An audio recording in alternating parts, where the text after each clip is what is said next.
And I think that the next few weeks are going to basically determine whether there is enough political capital within the dwindling political capital of this coalition to make another push in November.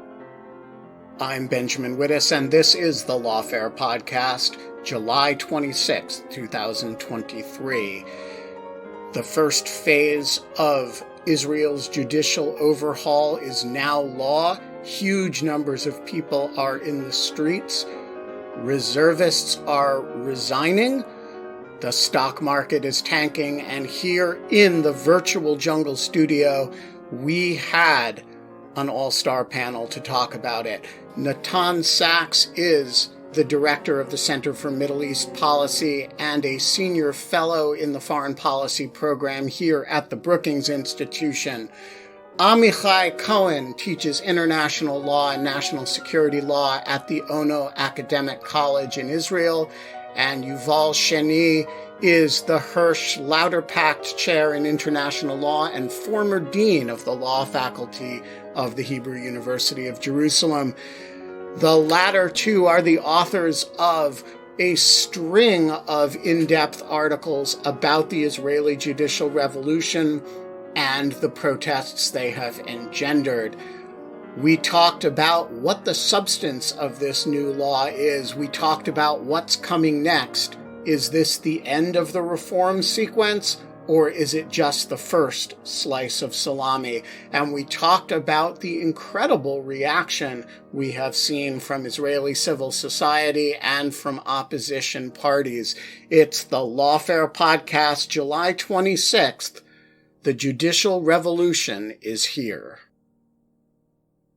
All right, so Natan, get us started with the highest level overview of the current political situation in Israel, what has happened over the last 2 weeks.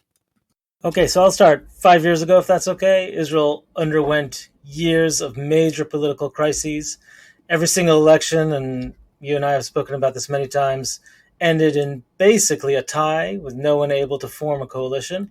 And that finally ended late last year. Benjamin Netanyahu won a clear, although small, but clear victory, 64 seats out of 120. After so many elections, the coalition that he formed was also very coherent in the sense that it was all rallied around him with no potential defectors. And everyone who might be a defector saw what happened to the previous defectors. So he has a strong, coherent, and very extreme right-wing coalition.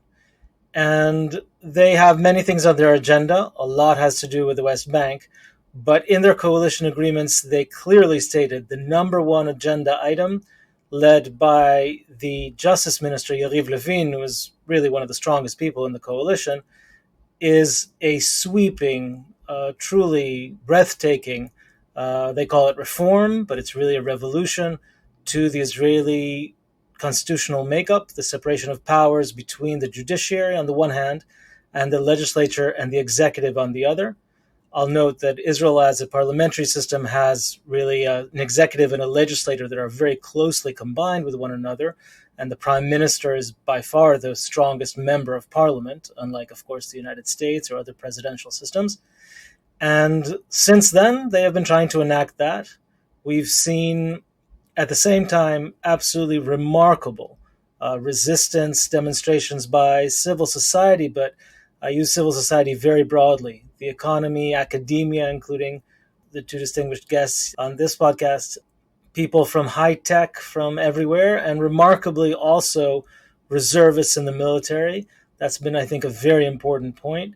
These are not conscripted soldiers. These are volunteer reservists who have announced now in large numbers that they may not volunteer to serve, and that's especially influential in the Air Force that relies on the reserve.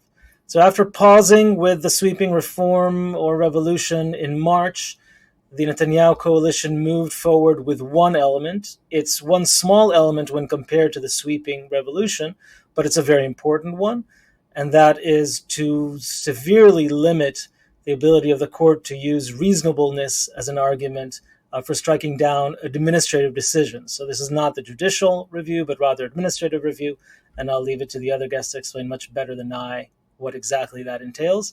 This has been met again by unprecedented, truly remarkable demonstrations in the country.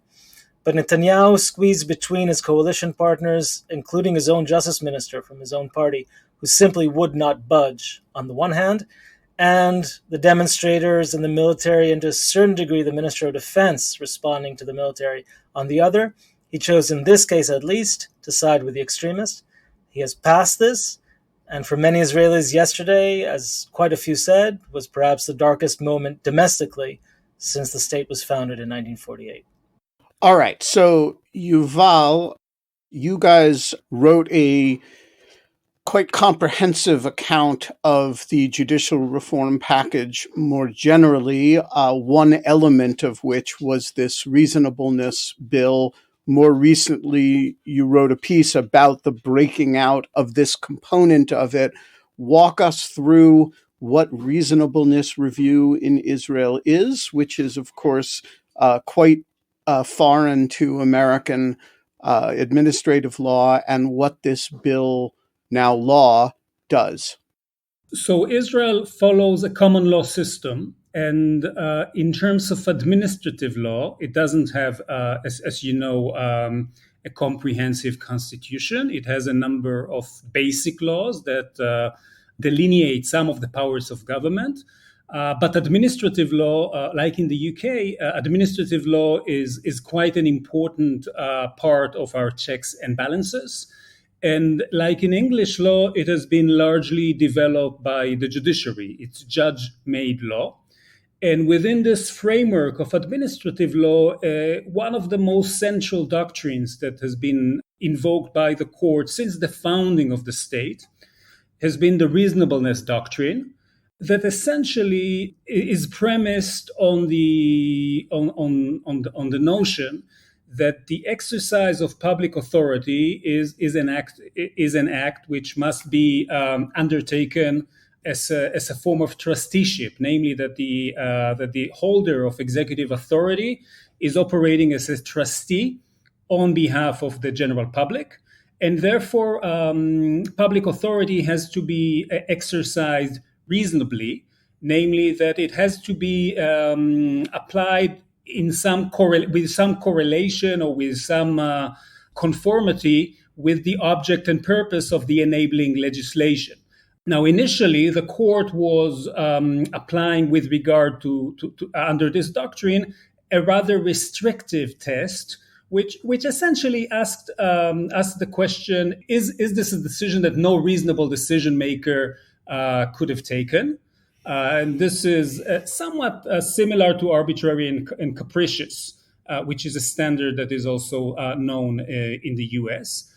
Since the 1980s, the court has developed somewhat of a more intrusive standard of review. You could perhaps say a hard look review, which you could say correlates to the significant increase of the administrative state in the 1970s. And under that more robust test, the court is expecting the holder of public authority not only to justify the overall the outcome or to demonstrate that the process is not arbitrary, but also to demonstrate that the act that was taken balances in a reasonable, or doesn't balance in an unreasonable manner, between competing considerations that the decision maker has weighed. And this has been since the 1980s somewhat of a controversial move within the Israeli legal system. Some conservative judges and some conservative academics have criticized the more intrusive direction of the doctrine. However, most of the judges and most of academics in Israel thought that this move is justified by virtue of the increase in administrative power and the lack of other effective checks and balances within the Israeli system. Maybe Amichai wants to add something, but maybe just to note, at the end of the day, I should emphasize that the number of decisions that the court actually struck down on the basis of either the conservative or the more aggressive application of the reasonable doctrine remains rather modest. We are talking about something like 10% of cases in which the claim of unreasonableness was invoked by petitioners. In about 10% of the cases, the court accepted these petitions and intervened with an administrative decision. So, Amichai, if I put out that there were 250,000 people in the streets of Washington over a point of administrative law, everybody would respond by laughing. Why is the standard of review on administrative actions a point that most Israelis can't possibly understand, not being legally trained? How is this a matter that turns hundreds of thousands of people out in the street, tanks the stock market, and causes reservists not to show up to fly airplanes? So there are three reasons, I think, that cause people to go to the streets. The first is that, indeed, I think the public has gained some knowledge, and it's very surprising, I agree, but it did happen. The public has gained some knowledge regarding the workings, the inner workings of the government. And in addition to what Yuval has said before, I want to emphasize that reasonableness has mostly served not so much as a ground in petitions in the court, but as a basis for the workings of the legal advisors within the government. This was the main ability to preserve the resources of the state for the benefit of the general interest, and not to give it to specific interest groups and pressure groups within politics. So, and people understand it, even intuitively, that without the limitations emanating for reasonableness, there is such a worry, and that the resources of the states and the decision making will go in favor of very specific identified groups. And you have to understand the context is the context of this specific government, in which ministers, specific ministers, explain publicly that they feel that the government should work in the favor of specific interests. So that's the first reason. The second reason is that people, I think, got it from January 4th. You're asking whether, if Minister of Justice Yariv Levin, when he started in January 4th, would have presented only the question of reasonableness as the only change, whether people would have gone to the streets. The answer is probably no. But people now see the picture. And once again, Yariv Levin and others in the government have openly said this is just the first step. And because it's a first step, people understand that something is going on here that will not stop here. And the question is, whether you're giving up on the first step. So what will happen in the future? And the third point, I think, is that reasonableness or the administrative ground by itself may not be the most important constitutional issue. But there is, and once again, looking at the context, I think the protesters, people who are against the plan generally, feel that what is going on here is a kind of a threat towards the judicial system and the legal advisors. It's like we've changed something that is relatively small, and if you'll play along with us and limit your intervention in the policies of the government, then we won't interfere with the judicial system anymore. However, if the court will develop other grounds for interventions, then the government says, then we have other suggestions. We'll fire the legal advisors, we'll change the way the court is operating. And the point is that we already know after 6 months where this government is headed and what does it want to do with the powers it has. And what it wants to do is not only regarding the judicial overhaul. It wants to change many, many facets of the way the Israeli state has operated in the recent decades, I would say, regarding the territories, regarding religion and state relations, regarding many issues of independence of various actors within the state. So all this together, I think, puts people in the streets. So, in other words, the issue is not really about reasonableness as a standard of review per se. That's a stalking horse for a much larger, both judicial and non-judicial agenda.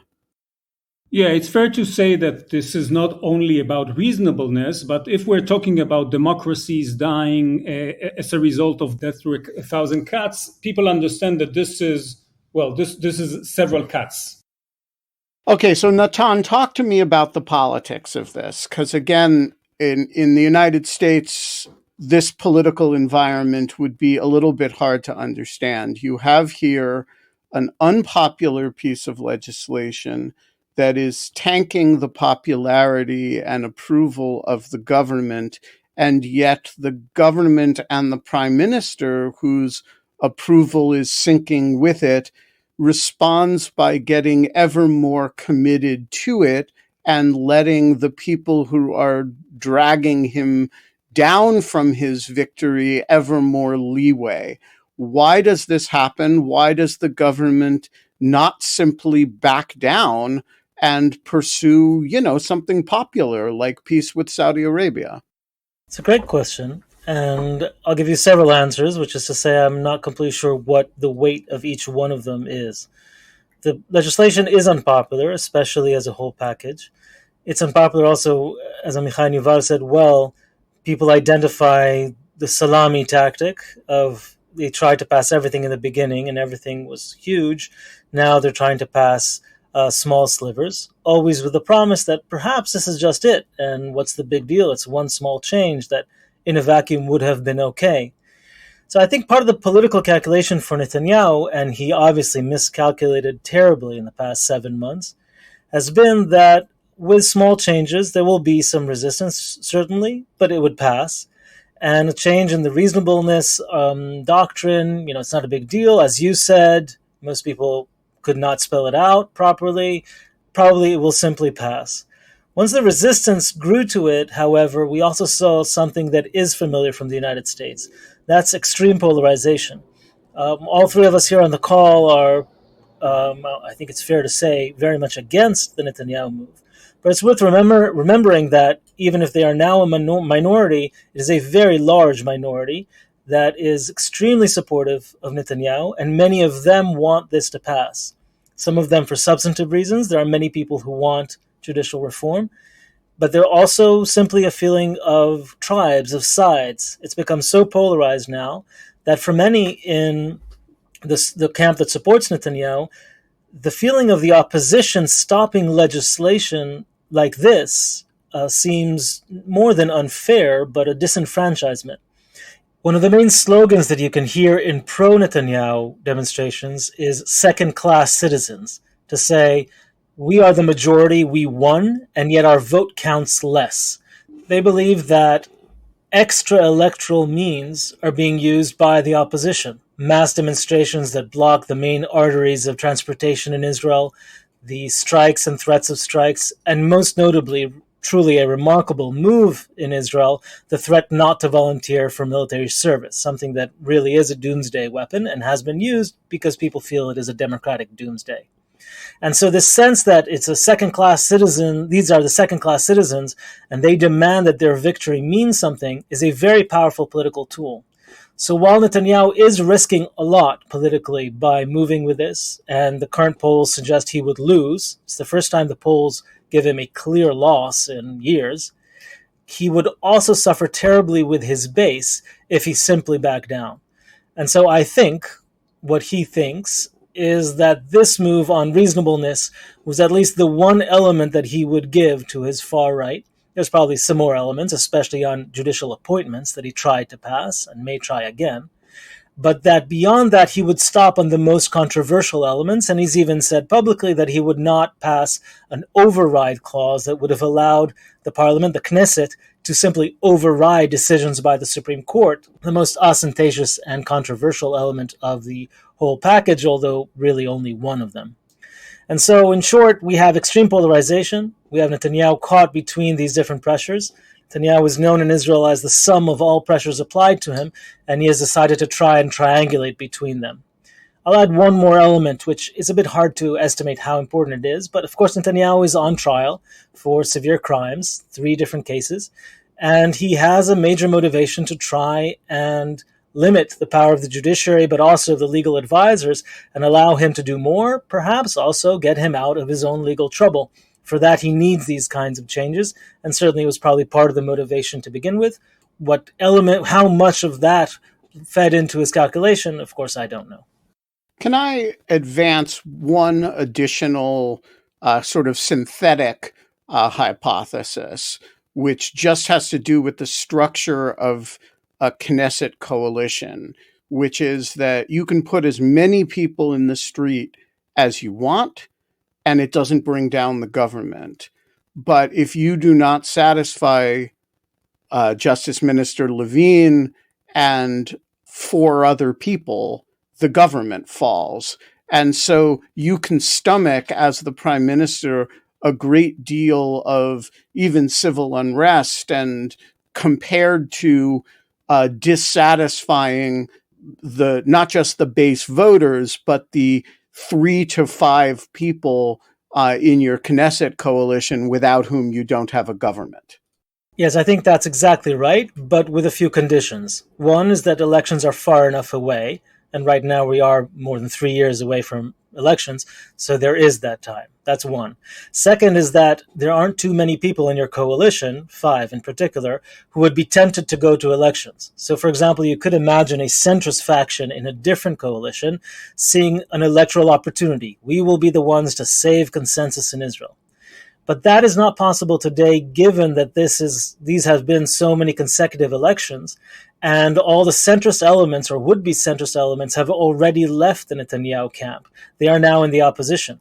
There are many Likudniks, in particular, the person leading the negotiations for the opposition is in fact the former justice minister from the Likud, Gideon Sa'ar. And so you have a situation where members of the coalition do not have this centrist incentive, and they also see the polls, which means that going to elections is all the more dangerous for them. They do not have incentive to bring down the coalition, and most of them probably would not do so. But Netanyahu fears that some of them, in particular the most ideological ones on this issue, Yariv Levin, and also Itamar Ben-Gvir, from the very, very, very far right, that they might, in fact, have a Samson kind of option and bring down this coalition, although it would be terrible politically for them as well. All this puts him in this kind of bind. He's really sustaining enormous pressure, including from the United States, and still going forward with this. But let me add one last element, if I may. There is also a substantive argument that many in his camp believe, and I think some of them believe it genuinely, which is to say that especially the threat from reservists not to show up is something that they cannot cave into. In their view, at least, this is not quite a putsch, because obviously it's not the regular military doing anything, disobeying in any way, but it is people using this doomsday weapon that must not be used, and that if Netanyahu were to cave into that, there would be no limit to what reservists in especially elite units could demand, and therefore I think he believes substance is on his side in this regard, and he will not countenance that kind of pressure on him. All right, so you have all 3 alluded to this as the first step. Natan, you've suggested that the crown jewel of the Judicial Revolution project, the override clause, is sort of off the table. But Yuval, what do you think from Netanyahu's point of view the next step is? Is the reasonableness kind of the from his point of view, the end state, that it's enough to satisfy the Yair Levins and the Ben-Gvirs, but he doesn't really have to do more? Or is this as one of you said earlier, a salami slice situation where having gotten the first step, now you move on to the next step. And if the latter, what is the next step? Well, I mean, our guess is as good as yours, actually. And just responding very quickly to Netanyahu's very good analysis, I will just say that it's true that Netanyahu is a hostage to his coalition. But as Natan said, I mean, it's not like Yariv Levin or Itamar Ben-Gvir or the others have many other options. So Netanyahu, if he really wanted to, for instance, to water down the legislation, this is something that he could have done. He probably didn't want to do that, and he may have had his own reasons for that. What's up next? So I would differ that the override clause is the crown jewel. Not at all. It's judicial. It's the composition of the Supreme Court. This is really what is the project that Yariv Levin and Rothman and the others are invested is in really taking over the Supreme Court, politicizing the Supreme Court, getting ultra conservative or ultra right wing lawyers into the Supreme Court, and they've already announced that this would be the next step. Netanyahu has said he will try to do it by forming a consensus, and that he has indicated that he is allotting 4 months until November for such consensus to emerge, which in practical terms is really only 1 month because the Knesset is going next week on a 3-month break. So this is going to be the next slice of the salami. They are now not, they have a concrete proposal now that looks a little bit different from the proposal that was put forward in January. It's not a coalition takeover of the Supreme Court. It's a political takeover of the Supreme Court, which would allegedly be divided equally between coalition and opposition. And how would it work in practice? So there will be a committee. We have a selection committee. This is how it actually currently operates. In our system, it is currently there is a majority of professionals. Judges and lawyers are 5 out of 9 of that committee, and we have 4 politicians, 3 from the coalition and 1 from the opposition. And the idea would be to create a commission, probably of 10 members, 5 nominated by the coalition, 5 nominated by the opposition, and they will basically allocate between them the loot and appoint justices to the Supreme Court. It's a different program from what was initially proposed, but it still is a program which would radically transform the Supreme Court from a house of judges where you have broad consensus, professional and political consensus on the candidates, to candidates who will be ultra-partisan. And I think this is something that in the US you have a lot of experience that you could share with us. I would just say that reasonableness is in a way a bellwether. So I think Natan was right that Netanyahu assessed that maybe he can get away with it. And I think that the next few weeks are going to basically determine whether there is enough political capital within the dwindling political capital of this coalition to make another push in November. All right. So, Amichai, I am mindful of the fact that in Israel, everything faces judicial review. This is of course, the country that gave rise to the phrase "everything is justiciable."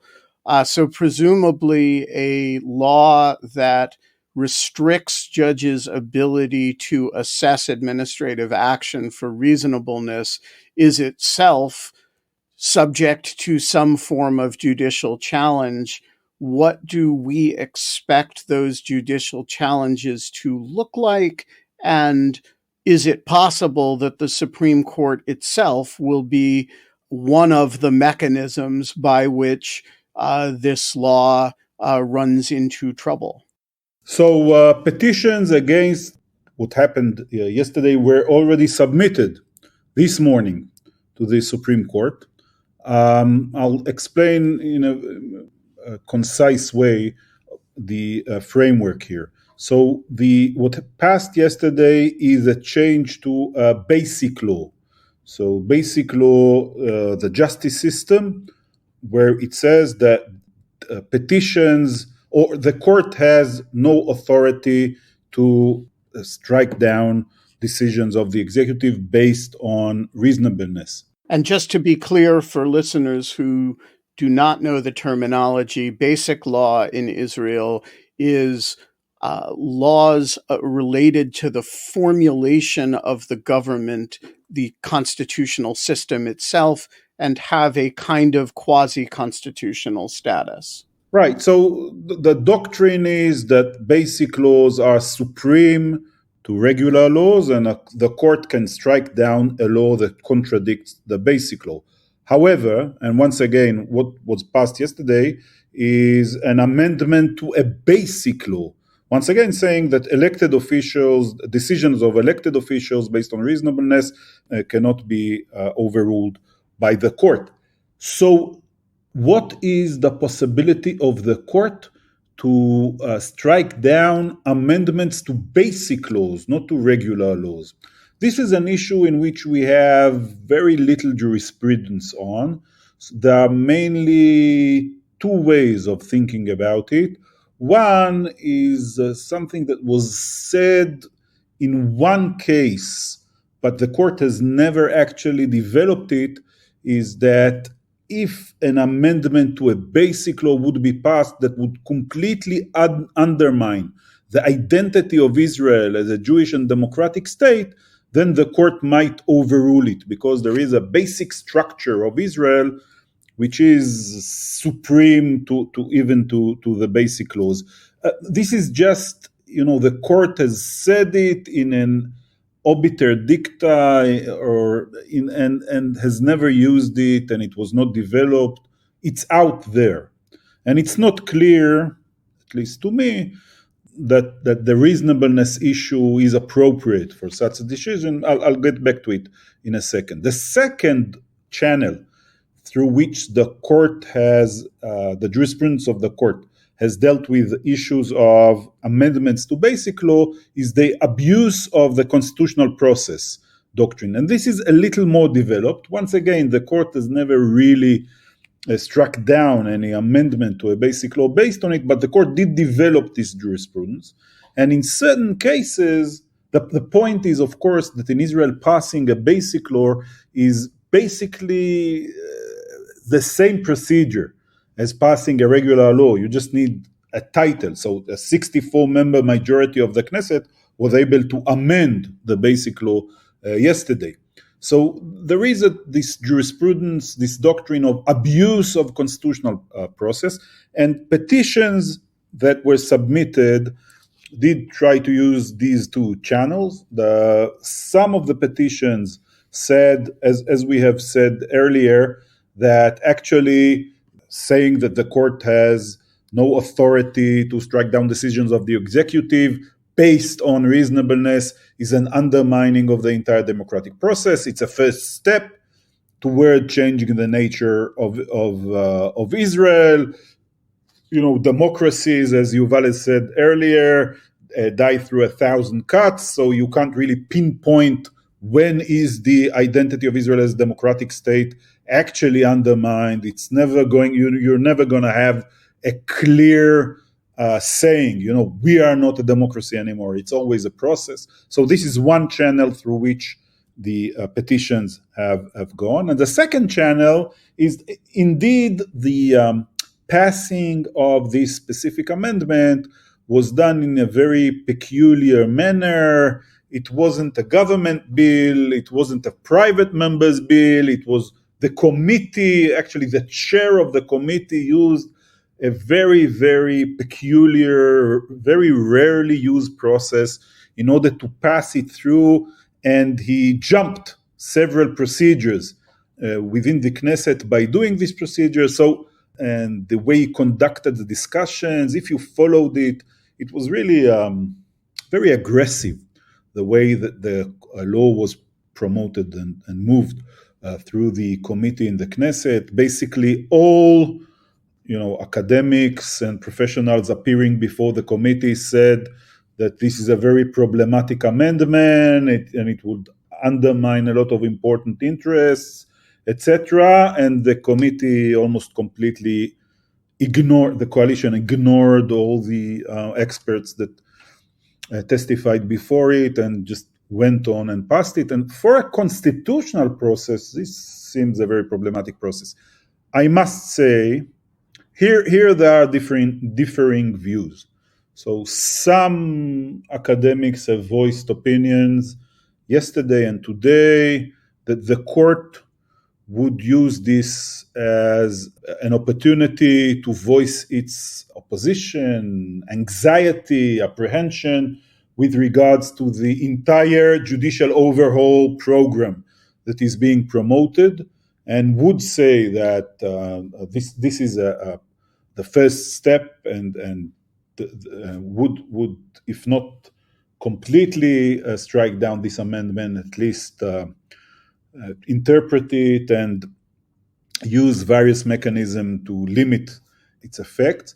And others, and I must say I'm at that camp, I'm not sure that, as I said, we have no precedents, good precedents, and it's very undeveloped jurisprudence regarding the way that the court can intervene in the amendment to basic laws, so the unconstitutional constitutional amendment jurisprudence, the abuse of constitutional process. All these are very, very shaky grounds, and I'm not sure that this change, which is basically in administrative law, is the correct vehicle for the court to develop it. Perhaps the court will look to the next step of the way that justices are nominated as a better place to intervene.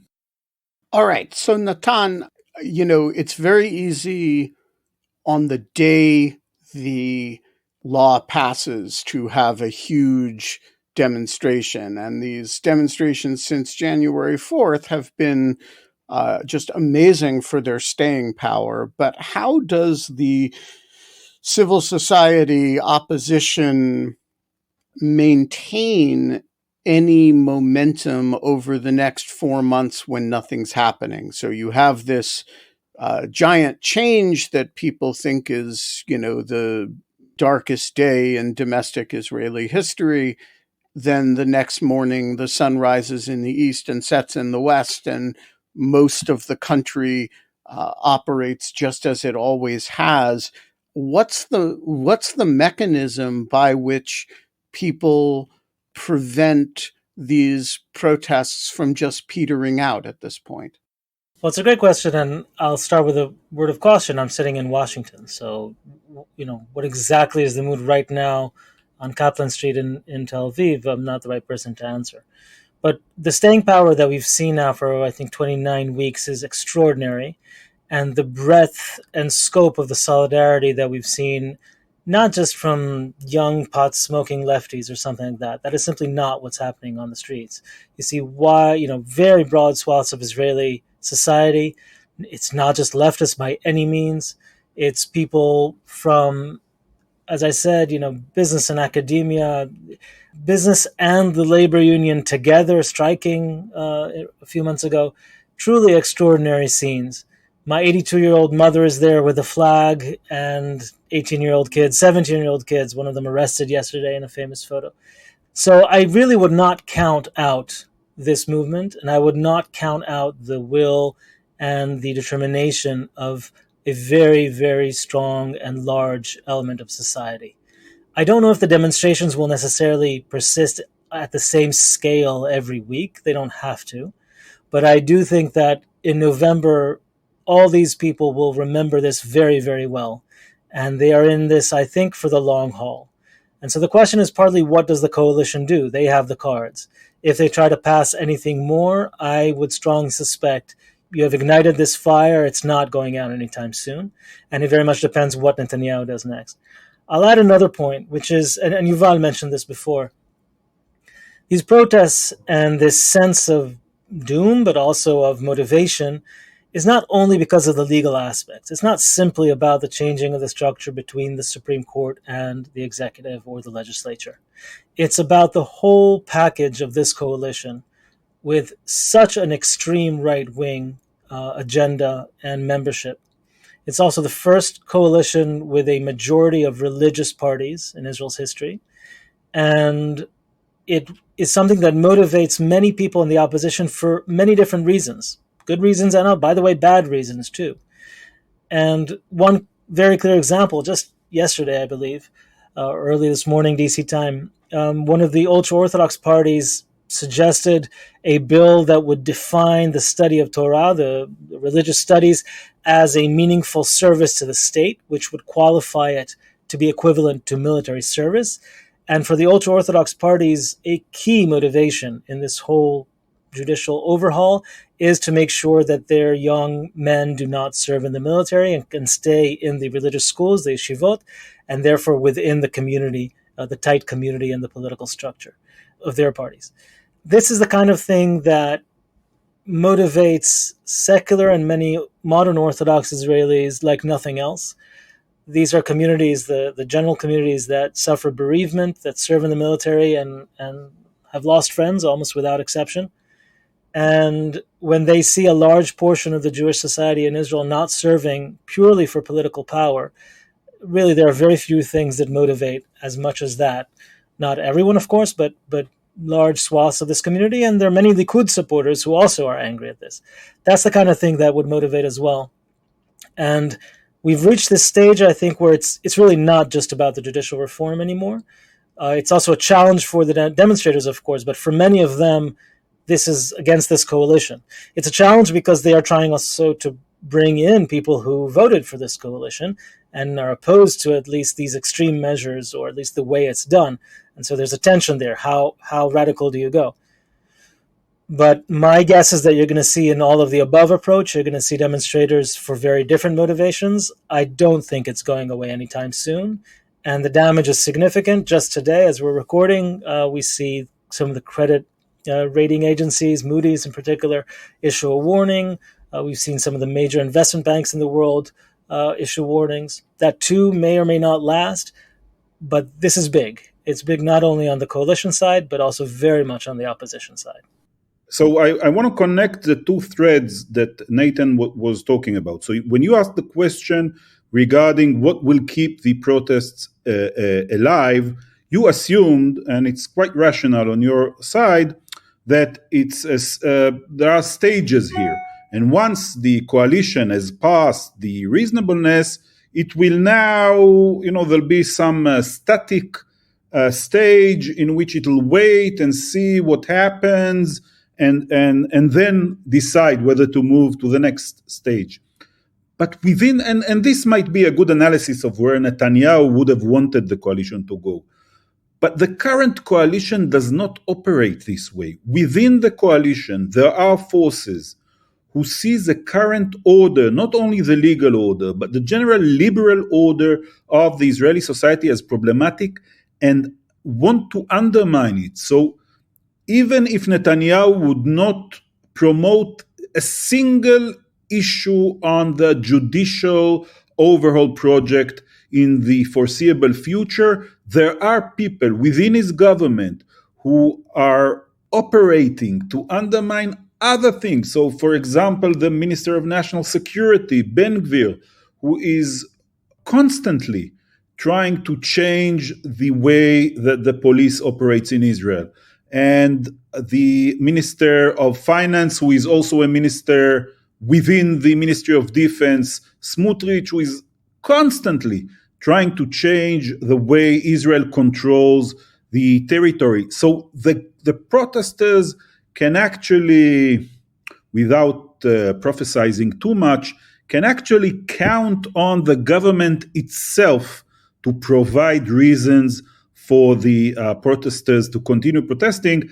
And Natan has said, this was his example. The first thing that was done after passing the the amendment regarding reasonableness was by the ultra-Orthodox parties submitting the bill, which everyone could have seen. It just, very minimal level of common sense is required to understand that this would erupt, and cause immense opposition.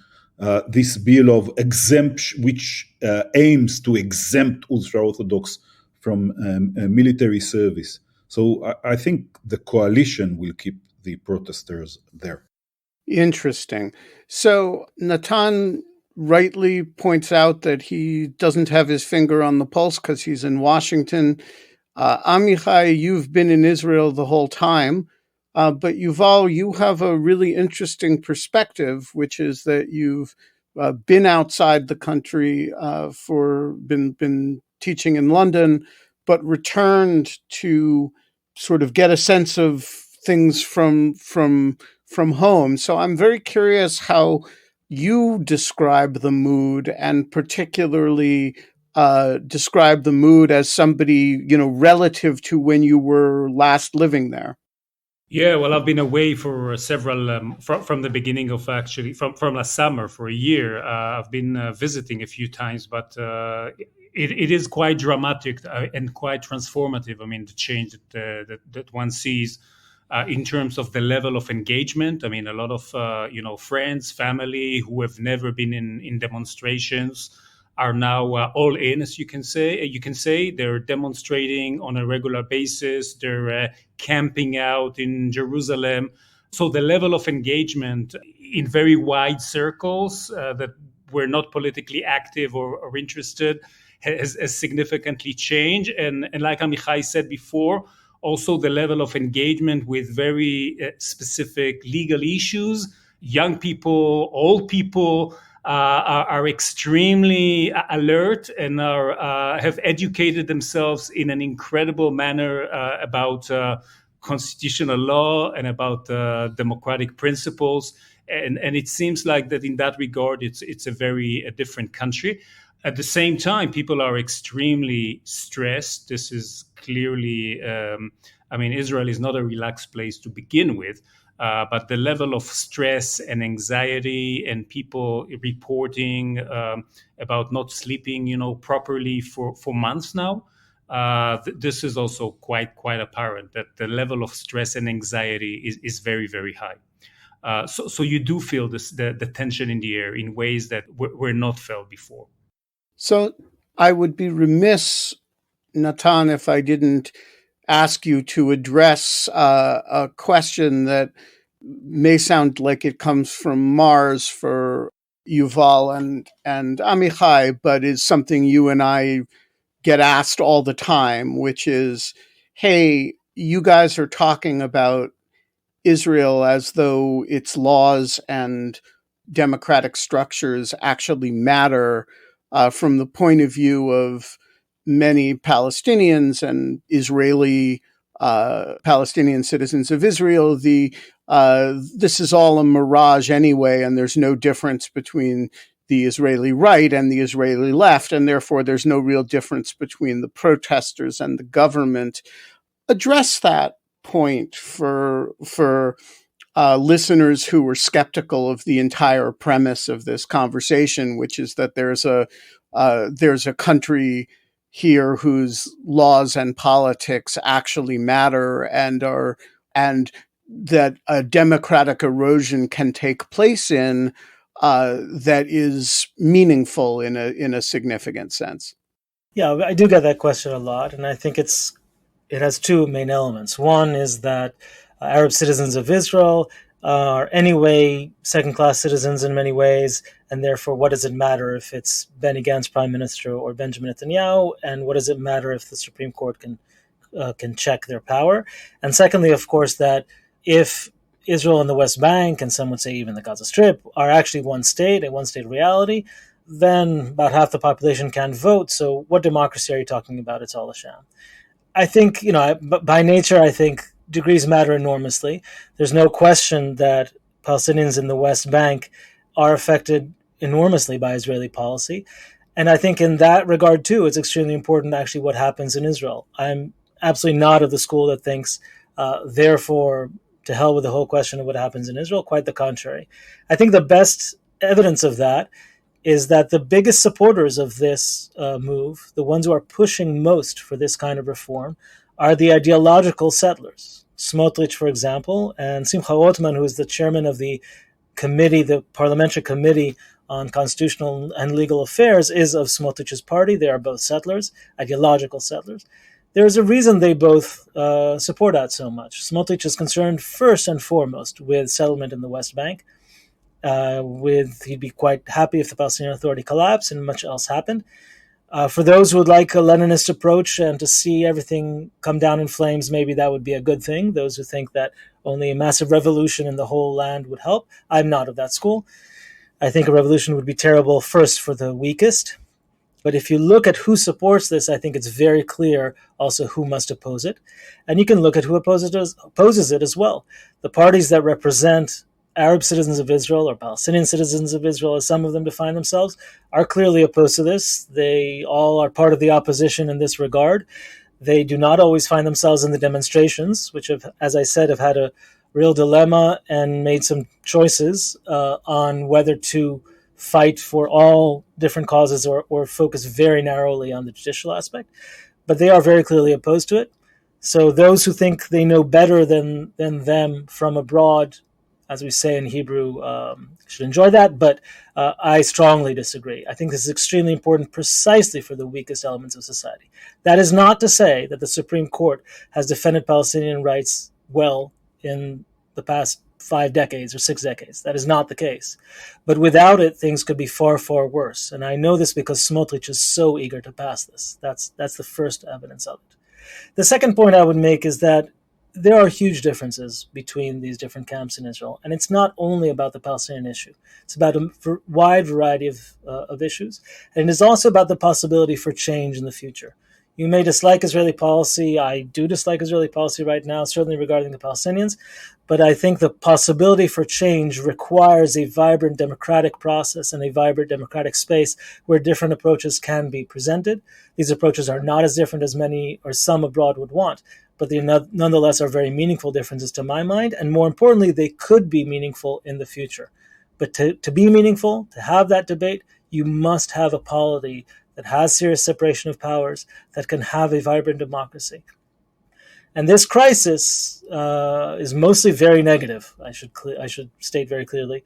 But from any crisis, there also sometimes are opportunities, and you may see change in all sorts of aspects of Israeli life. I don't think the first item will be on Israeli-Arab or Jewish Arab or Israeli-Palestinian relations, but that too can come down the road. There are a few other elements on the Palestinian side that would have to change first, I think, too. But I would not rule it out. I think people make a bad mistake in thinking the current trajectory is all there is. Things can change, and it's essential, I think, that this judicial revolution be stopped so that they could change in the future. So I want to close by asking each of you in order, Amichai, Yuval, and Natan, to just give us a sense of what you're looking for, what signs you're looking for in the coming weeks as this progresses. Amichai?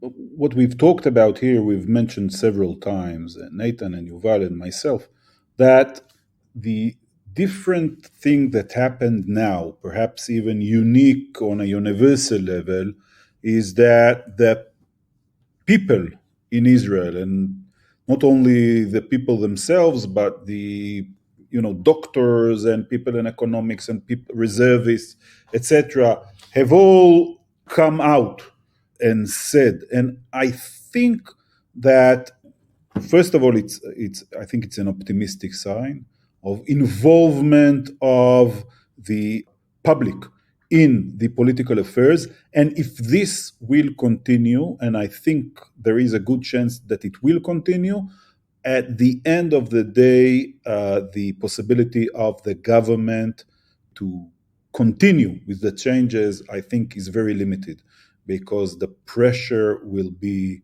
too big on the government. But as you asked, in the next few weeks, we'll see indeed whether the protests continue and whether the pressure, international economic security pressure, will continue. Yuval? Maybe one area to look for, in addition to strictly speaking the progress of the legislation, which is part of the judicial overhaul, there are also some side battles taking on that are not unrelated to this issue. And there has been actually a major development this afternoon in Israel in one of the cases pending in court, asking to essentially challenging another amendment to another basic law that made it much more harder to declare the prime minister as incompetent. This has been a discourse that we have seen in the last several years since Netanyahu's criminal trial began, since there has been ever since there have been concerns and have been allegations that Netanyahu is acting in conflict of interests. And this actually exacerbated in recent months, given his own involvement in legislation that might affect his criminal trial. So there is a side battle going on before the Supreme Court regarding the constitutionality of this amendment to the basic law on the incompetence question. And this afternoon, the Attorney General came out with a legal opinion calling for the court to strike down this basic law, because she relied on the abuse of constitutional process doctrine, which Amichai alluded to, that the law was tailored specifically to allow Netanyahu to act in conflict of interest, basically to violate his conflict of interest agreement that allowed him to actually serve as prime minister to begin with. So this is one legal scaffold that takes place. The other one is a petition filed yesterday by Yair Lapid, the head of the opposition, calling on the justice minister to convene the judicial selection committee, which is something that he has so far refused to do. And the third front is the increasing calls by cabinet ministers to fire the attorney general, because she essentially is siding with petitioners in cases against the government. And all of these issues are very much related to the overarching theme of to what extent is this government, is this coalition, is willing to respect any limits on its power and to accept the control by the Supreme Court over its activities. And these things could basically exacerbate each and one of these developments could significantly exacerbate the conflict that takes place over the judicial overhaul project. Natan, bring us home. What are you looking for? I'm looking for two things. I think Yuval mentioned earlier the centrality of the question of judicial appointments. A major reason that Yariv Levin, the Minister of Justice, wanted to pass this latest legislation about reasonableness was that so that the court will not be able to force him to convene the Judicial Appointments Committee as it was constituted before. And so that is going to be a very central issue, and that's probably where Levin and others are going to push most forcefully to continue, and there'll be a question of whether Netanyahu goes along with it or not. And finally, I'll bring in foreign policy and Washington, but also Riyadh. You know, in the backdrop of this, as surprising as it is, there is a real effort, a genuine effort to explore at least the possibility of Israeli-Saudi normalization. And this is unrelated directly, but it is, of course, very important for Netanyahu. It would be a huge win for him. And it's the kind of legacy-creating event that for him could trump much else. I could imagine a scenario where he tried to pivot from these disastrous 7 months towards a major legacy creating move such as normalization with Saudi Arabia, or it's even actually peace with Saudi Arabia. And whether that happens or not, it seems like really a long shot. Many people are very skeptical. I was skeptical, but I can say that in Washington it's being explored very seriously, and I think in Israel and in Riyadh as well. And if that continued, you could see quite a pivot of the whole narrative, in particular because I think Netanyahu himself would have an interest, and maybe other elements in the Israeli political system would see a moment where they have to step up and really pivot away from from this disastrous first period of the Netanyahu government. To be clear, I think it's a long shot. There are many, many reasons why it would not happen, but I don't think it's impossible, and I used to think it was. And so that is certainly something I'll be keeping an eye on. The pivot to Saudi Arabia. We are going to leave it there. Natan, Sachs, Yuval Shany, Amichai Cohen, thank you all for joining us today. Thank you very much. Thanks. The Lawfare podcast is produced in cooperation with the Brookings Institution. Our audio engineer this episode is Noam Osband of Goat Rodeo. You need to do your part to support the Lawfare podcast so we can keep bringing you podcasts like this. And I promise you, you have not heard a podcast quite like this one on the current goings-on in Israel, one that mixes the politics with the law, with the legislation, with the activities of the Supreme Court. You know this is where you go to get this sort of thing. So go to lawfaremedia.org/about/support to become a material supporter of Lawfare. You know it's the right thing to do. You know you want to do it, and so you should do it. The Lawfare podcast is edited by Jen Patja Howell. Our music is performed by Sophia Yan. And as always, thanks for listening.